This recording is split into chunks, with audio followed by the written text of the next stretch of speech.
واتقوا الله الذي تساءلون به والأرحام إن الله كان عليكم رقيبا يا أيها الذين آمنوا اتقوا الله وقولوا قولا سديدا يصلح لكم أعمالكم ويغفر لكم ذنوبكم ومن يطع الله ورسوله فقد فاز فوزا عظيما ثم أما بعد فإن أصدق الحديث كتاب الله وخير الهدي هدي محمد صلى الله عليه وعلى آله وسلم وشر الأمور محدثاتها وكل محدثة بدعة. Ikhwani barakallahu fikum. Alhamdulillah, dengan seiring berjalannya waktu, Allah Jalla wa Ala memberikan kepada kita sekian banyak kenikmatan baik yang zahirah maupun yang batinah. Terkhusus pada acara daurah yang sudah kita kenali bersama-sama yang kelima kalinya. Ba'da idznillah wa taufiqih, dengan izin Allah dan taufiknya, alhamdulillah, daurah berjalan dan alima man alima wa jahila man jahil. Dengan pelaksanaan daurah ini sekian banyak faedah manfaat, baik dari sisi ilmian, pengokohan ilmu, atau tatbiqiyan, penerapan ilmu, atau dari sisi lain berupa akhlakon, pembelajaran adab maupun akhlak. Diketahuilah oleh orang-orang yang paham dan berjalan begitu saja tanpa ada manfaat bagi orang-orang yang tidak memahami. Ayyuhal ikhwah rahimani wa rahimakumullah. Maka pertama kali yang wajib bagi kita adalah syukurullah, mensyukuri atas nikmat Allah Subhanahu wa taala. La bihaulina wala biquwwatina wala bimalina.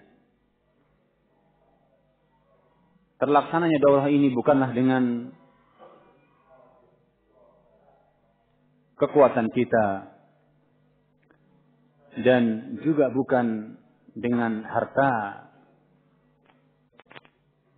yang dicurahkan, tetapi semata-mata bifadlihi wa rahmatih, dengan keutamaan Allah Jalla wa Ala dan rahmatnya lah daurah ini terlaksana. Kemudian pada kesempatan pagi hari ini pula saya diminta untuk mengucapkan syukur, yaitu kalimat syukur terhadap seluruh ikhwah yang ikut serta membantu menyukseskan pelaksanaan ini, sebagaimana pula yang telah disebutkan dan di awal kali diucapkan oleh Syekh Abdullah Al-Bukhari di awal kali beliau membuka muhadarah. La yashkurullah man lam yashkurin nas. Seseorang tidak bisa bersyukur kepada Allah tatkala ia tidak bisa bersyukur kepada manusia. Maka sebagai bentuk ucapan syukur di pagi hari ini kita ucapkan jazakumullah khairal jaza. Semoga Allah Jalla wa Ala memberikan balasan dengan sebaik-baik balasan. Ikhwani barakallahu fikum. Bagi kita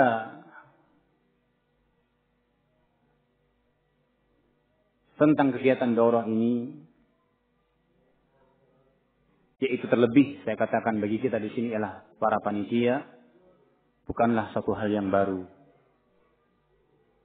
Bahkan insyaallah pelaksanaan daurah ini merupakan satu kegiatan yang akan terulang. Yang berikutnya tentunya dengan izin Allah Subhanahu wa taala wa taufiqih. Maka seperti yang diingatkan oleh para ulama, al-amalu, satu amalan yang di dalamnya ada dawam, dilaksanakan dengan terus-menerus, terulang. Ini akan menyebabkan kepada sa'amah wal malal, kebosanan. Demikian pula seorang akan cenderung untuk bermalas-malas.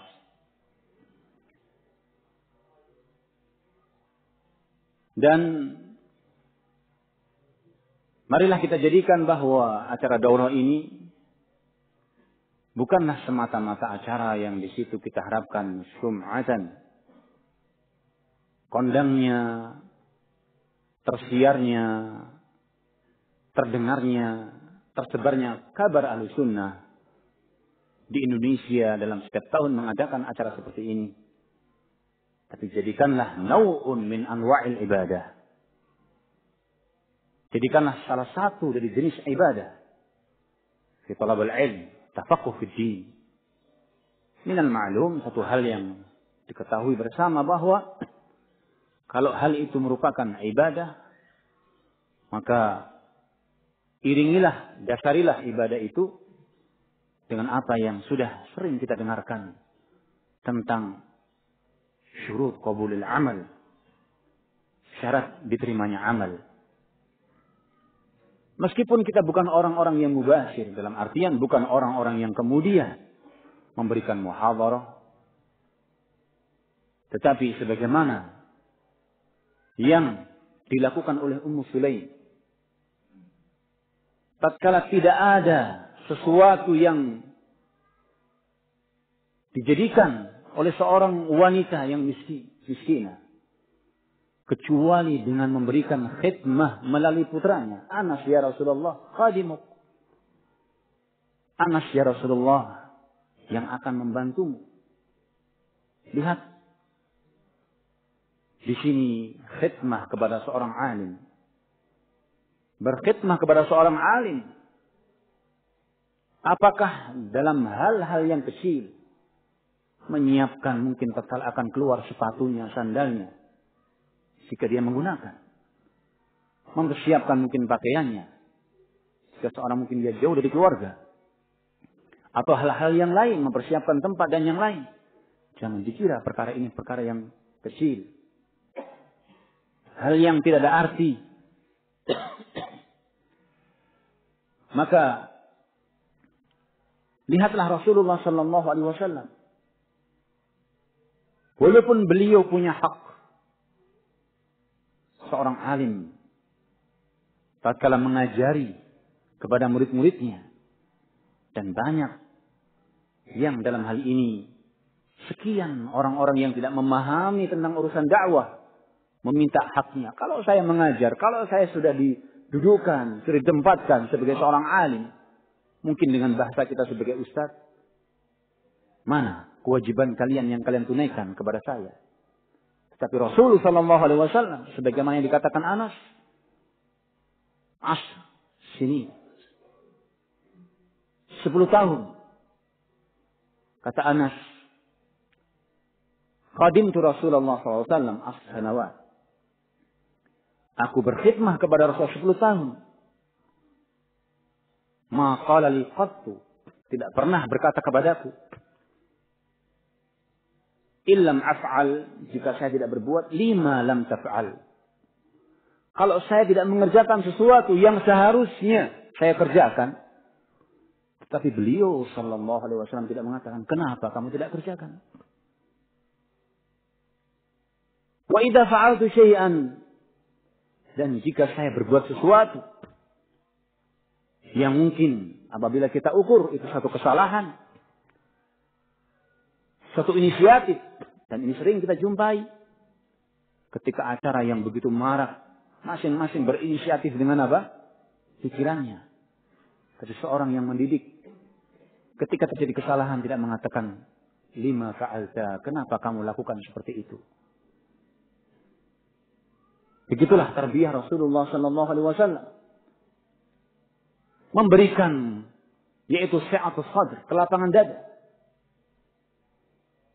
Oleh sebab itu sering para ulama mengingatkan bahwa at-ta'assi bi Rasulih sallallahu alaihi wasallam atau bi haji Nabi sallallahu alaihi wasallam, meniru, mencontoh pribadi Rasulullah, itu bukanlah hanya semata-mata dalam hal peribadahan beliau, bagaimana sholatnya. Seorang mengira kalau sudah sholat, tangannya diletakkan di atas dada. Ada sunni, salafi. Seorang mengira ketika berpakaian dengan pakaian ghairu musbil, yaitu celananya atau pakaian di atas mata kaki, dengan jenggot yang dipanjangkan, dan yang lain dengan imamah yang terlilit di kepalanya, dikatakan hal sunni. Ini seorang sunni, salafi dan yang lainnya. Fa ikhwani, barakallahu fikum. Jadi marilah dalam kegiatan-kegiatan semacam ini kita membutuhkan bahkan lebih, karena sekian banyak pengaruh-pengaruh baik dalam pribadi kita maupun dari yang lainnya condong untuk terjerumus kepada apa yang disebut dengan penyakit-penyakit hati. Riya'an wa sum'atan, seorang untuk riya supaya dikenal, liyuqal supaya dikatakan, terlebih lagi kepada istilah yang lain, syuhrah supaya dikenal, supaya tersohor, dan wal'iyadu billah. Terkadang dengan posisi, kedudukan, jabatan yang ditempati seseorang, ihtiqarul akharin, merendahkan kepada yang lain. Lihatlah siapa yang lebih berhak untuk memposisikan dirinya, merendahkan yang lain. Andai kata boleh ketimbang Nabi, kepada khadimu, kepada Anas yang waktu itu menjadi khadim, tapi beliau tidak mengajarkan yang demikian. Dengan posisi beliau kemudian tidak ada posisi celah, kesempatan untuk kemudian merendahkan yang lain. Tapi justru diajari, justru diberikan sekian banyak dengan kelapangan dadanya. Ikhwani barakallahu fikum. Maka kembali bahwa amal seperti ini bukanlah amal yang mudah. Sebagian terjadi iri, kecemburuan, mungkin kepada asatidzah yang ada. Tinggal menempati tempat, tidur, menerima makanan. Sementara yang lain lihat bagaimana harus di malam hari dia mempersiapkan makanan yang akan dipakai untuk pagi harinya. Apakah dia potong-potong apa? Tomatnya. Dia potong mungkin kentangnya dan yang lain. Dan ini, perkara ini jangan dikira bahwa hanya antum yang melakukan. Dahulu tatkala kita duduk dan belajar di markas Dammaj, dikenal di sana apa yang disebut dengan giliran dalam membantu tabak, membantu tukang masak ma'had Darul Hadis di Dammaj. Terkadang bagi yang tidak memahami tentang khidmahnya kepada saudaranya, itu dianggap apa? Kelelahan, kecapean, sia-sia. Kita yang sibuk di dapur, sementara yang lain apa? Sibuk di mana? Di mana? Di majelis. Mereka dapat ilmu, kita dapat apa? Kadang teriris pisau, luka yang kita dapatkan. Bau, andai kata yang kita potong itu bawang bombay, bawang merah, kan begitu. Tapi di majelis, ilmu yang mereka dapatkan. Dan semacam ini pernah tersampaikan keluhan seperti ini kepada Syekh Mukbir rahimahullah ta'ala. Maka beliau memberikan motivasi. Jangan dikira hari ini kalian berkhidmah Jangan dikira kalian hari ini berkhidmah, yaitu membantu, menyiapkan makanan. Sekian banyak halaqat yang sudah siap. Kemudian kita mengambil nampan yang sudah disiapkan dengan nasinya. Kita bagi. Berkhidmah kepada ikhwannya. Ini membutuhkan kepada kelapangan dada. Membutuhkan kepada kelapangan dada. Tidak memandang apakah orang-orang yang di kalangan mustafidi, orang yang sudah mustafid atau yang lain, atau yang orang baru belajar. Tetap bersilih ataupun silih berganti dalam memberikan khidmah. Beliau berikan motivasi, hari ini kalian berkhidmah. Kalian perlu syukuri bahwa di hari esok kalian juga. Iya apa kan? Di hari esok ternyata kalian juga belajar. Dan ikhwan kalian yang lain bergantian. Ya, menyiapkan kalian makanan. Tentunya semacam ini membutuhkan kepada kelapangan dada. Membutuhkan kepada as-sidq fi niyyah. Salah satu hal yang walaupun penyebutan ini andai kata ada yang memahami sebagai perihal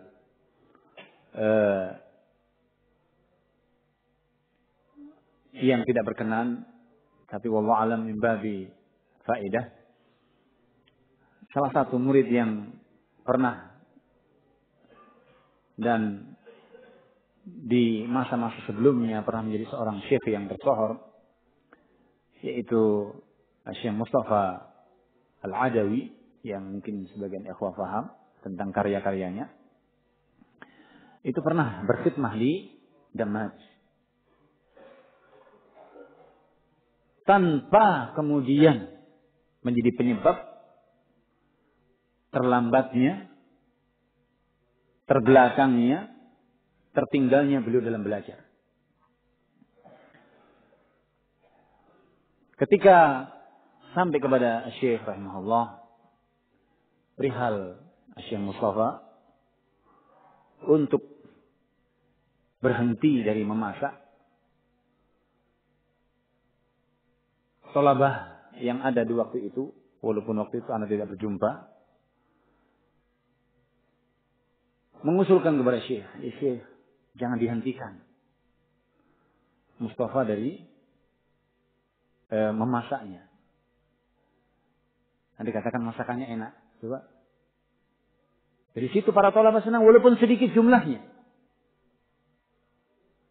Kira-kira kalau kita masak jadi juru masak, kemudian masakannya walaupun banyak jumlahnya, tapi menjadi sebab sekian banyak orang mengumpat tentang makanan yang ada sebagai sebab, kemudian kita mengumpat makanan yang ada,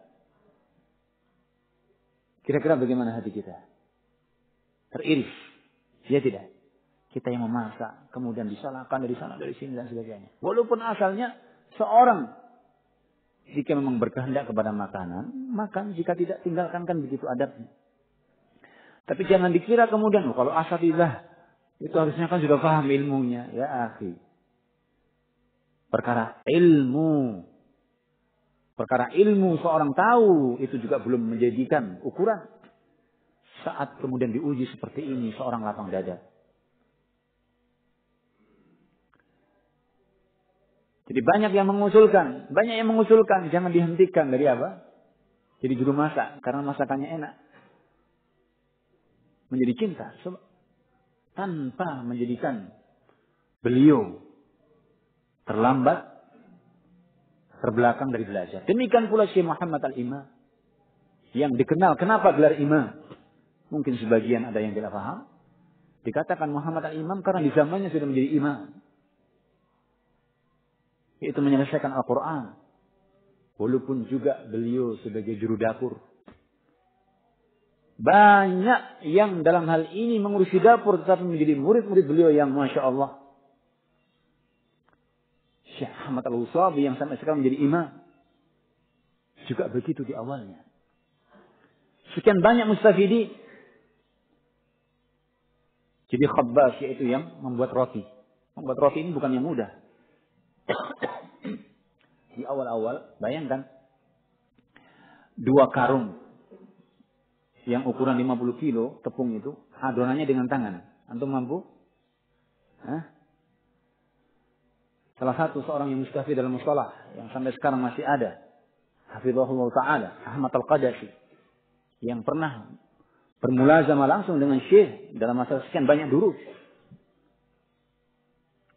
Dan beliau sering memberikan faedah kepada kita.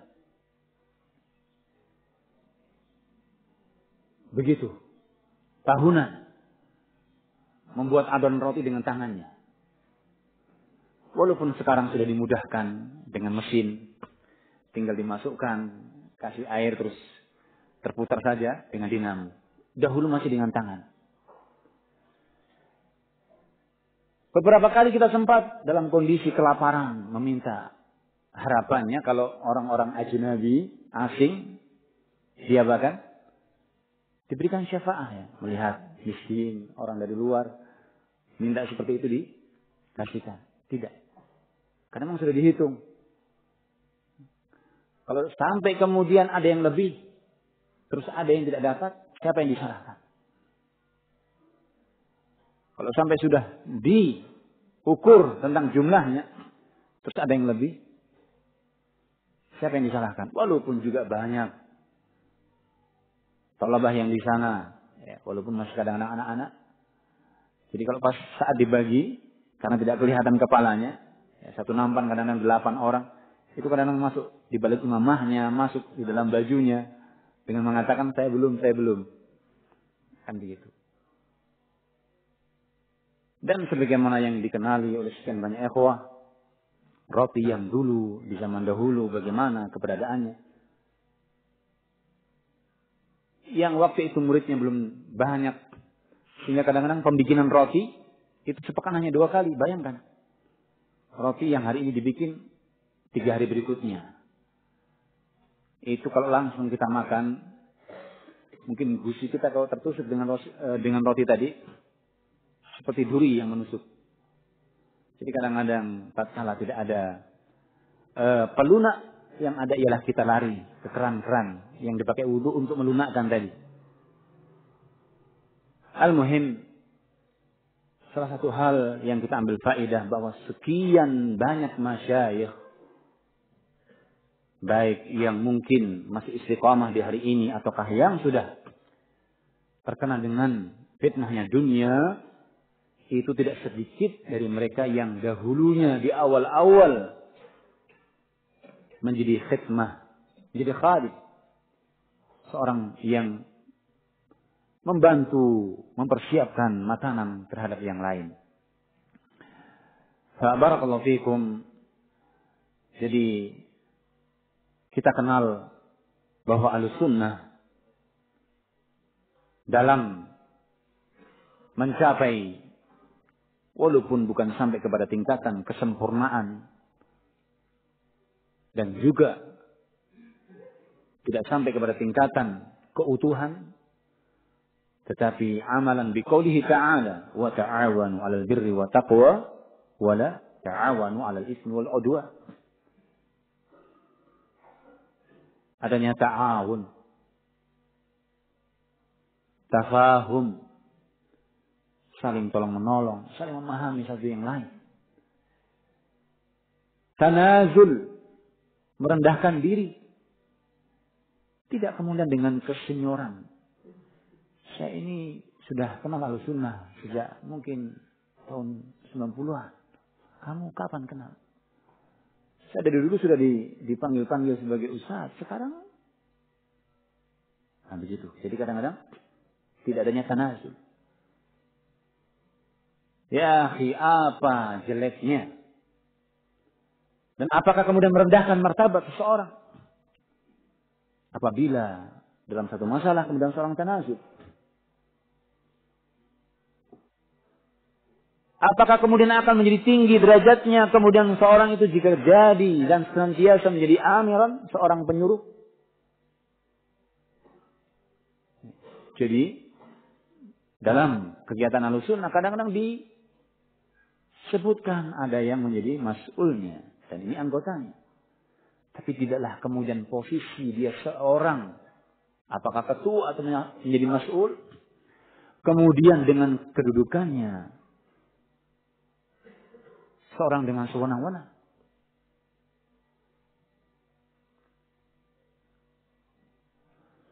Al-muhim, kembali kepada apa yang telah kita sebutkan, sekian kisah yang ada, baik tentang berkhidmahnya Anas radhiyallahu an kepada Rasulullah sallallahu alaihi wasallam, dan bagaimana Rasulullah sallallahu alaihi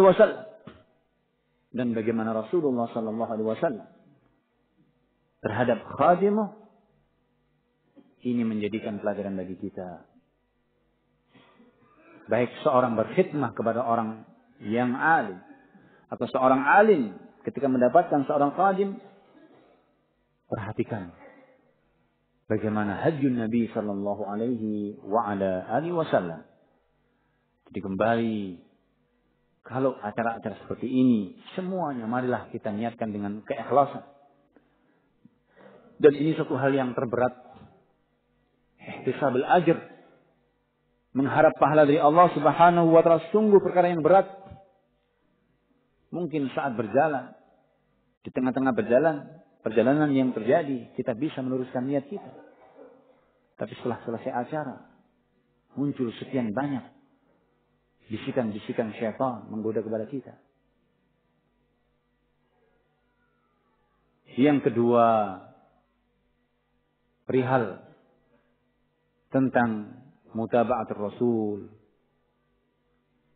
Tadi yang kita sampaikan, bahwa mutaba'atul Rasul jangan difahami bahwa seorang semata-mata mungkin memanjangkan jenggotnya,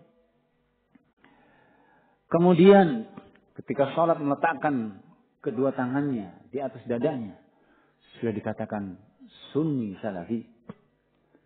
Tapi marilah kita juga terapkan sunnah-sunnah mutaba'atul Rasul dalam perkara bermuamalah terhadap ikhwannya, terhadap sesamanya, terhadap yang di atasnya, terhadap yang di bawahnya, dan juga dengan acara-acara yang semacam ini.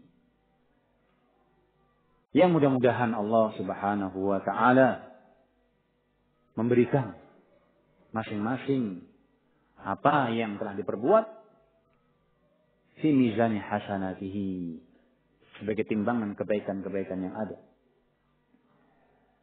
Jangan dikira suatu amalan yang rendah, amalan yang mungkin banyak orang yang tidak melirik. Karena ini juga penyakit. Ini juga penyakit. Saat daurah, saat acara-acara besar semacam ini, kalau tidak ada taufik minallah, tidak ada petunjuk dari Allah Subhanahu wa taala, setiap orang ingin masuk dan ditempatkan di tempat-tempat yang disilakan apa? Dilirik oleh banyak orang. Ya tidak? Banyak yang kemudian menginginkan ditempatkan, diposisikan di tempat-tempat yang dilirik oleh banyak orang, dilihat banyak orang. Demikian pula apa yang diibaratkan oleh masal yang ada pada orang-orang Arab. Tatkala seorang diberikan kedudukan, diberikan posisi, atau masing-masing orang ingin diberikan posisi dan kedudukan, kama qala ba'duhum, idza anta amir wa ana amir, faman yasuqul hamir. Setiap masing-masing ingin menjadi penyuruh, setiap masing-masing ingin memerintah. Kalau si fulan memerintah, yang ini juga memerintah, terus siapa yang akan melaksanakan perintah tadi? Akhwani barakallahu fikum, mudah-mudahan apa yang kita sampaikan pada kesempatan pagi hari ini menggugah kepada kita semua dan menjadi koreksi bagi kita semua. Ingat bahwa amalan ini bukanlah hanya sekali ini saja, biidznillah azza wa jalla, wa insyaallah terus akan berjalan. Dan diingatkan bahwa satu amalan yang apabila bentuk kegiatannya ialah terus-menerus ini tempat-tempat yang condong kepada apa? Kebosanan dan kejenuhan. Tanpa kesabaran, tanpa keimanan, tanpa niat yang benar, semua tadi akan terkalahkan. Yang kemudian seorang akan meninggalkan. Apakah yang diistilahkan dari dulu saya ini hanya jadi tukang sapu? Dari dulu saya ini hanya diposisikan sebagai tukang masak dan seterusnya. Attaqullah, bertakwalah kepada Allah Subhanahu wa taala. Dan nabahan Nabi sallallahu alaihi wasallam, demikian pula Rasul sallallahu alaihi wasallam mengingatkan kepada kita, ahabbul a'mal 'indallah dawamuha wa in qalla. Amalan yang dicintai oleh Allah Subhanahu wa taala itu adalah satu amalan yang dilakukan terus-menerus, keistiqomahan. Walaupun bentuknya hanyalah kecil atau sedikit. Dan ini sesuatu yang menjadi syak, hal yang menjadi berat bagi semua orang. Illa man rahimah rabbuh, kecuali orang-orang yang memang Allah Jalla wa'ala berikan rahmat kepadanya. Demikian pula mujahadatul nafs, upaya untuk memerangi sifat-sifat. Apakah itu berupa takabburan, kesombongan, apakah berupa riyaan, untuk didengar supaya menjadi orang yang populer dan yang lainnya. Ini juga bukan hal yang dikeluhkan oleh orang-orang yang kualitasnya, kapasitasnya, derajatnya, lingkungan yang mempengaruhinya seperti kita. Telah diucapkan As-Sawri rahimahullah, ma'ala fi syai'an asyadda alayya minan niyyah. Tidak ada sesuatu perkara yang saya ingin berupaya supaya baik, supaya lurus, mengobati, membenarkan, yang sangat berat ketimbang perkara apa? An-niyah. Kalau seperti dikeluhkan sekian banyak ulama jahadi, para ulama yang dikenal baik sisi ilmunya, amalannya, ibadahnya, zaman, kurun, waktu, kondisi yang terbaik, terlebih. Tentunya bagi kita lebih pantas untuk mengatakan demikian. Mudah-mudahan apa yang saya sampaikan ada faedah, baik bagi pribadi saya maupun yang mendengarkan pada pagi hari ini. Dan mudah-mudahan Allah Subhanahu wa taala yataqabbal minna wa minkum al-amal shalihat. Semoga Allah Jalla wa ala mengkabulkan atas apa yang kita amalkan dari amal-amal saleh, dan mudah-mudahan menjadikan timbangan yang baik di sisinya kelak dari kiamat. Subhanakallahumma wa bihamdika asyhadu an la ilaha illa anta astaghfiruka wa atubu ilaik. Wassallallahu ala nabiyyina Muhammad wa ala alihi wa sahbihi wa sallam walhamdulillahi rabbil alamin wa jazakumullahu khairan. Nah, ini Ustaz Abdul. Fadhal sih. Allah. Allah. Baik, jazakumullahu khairan.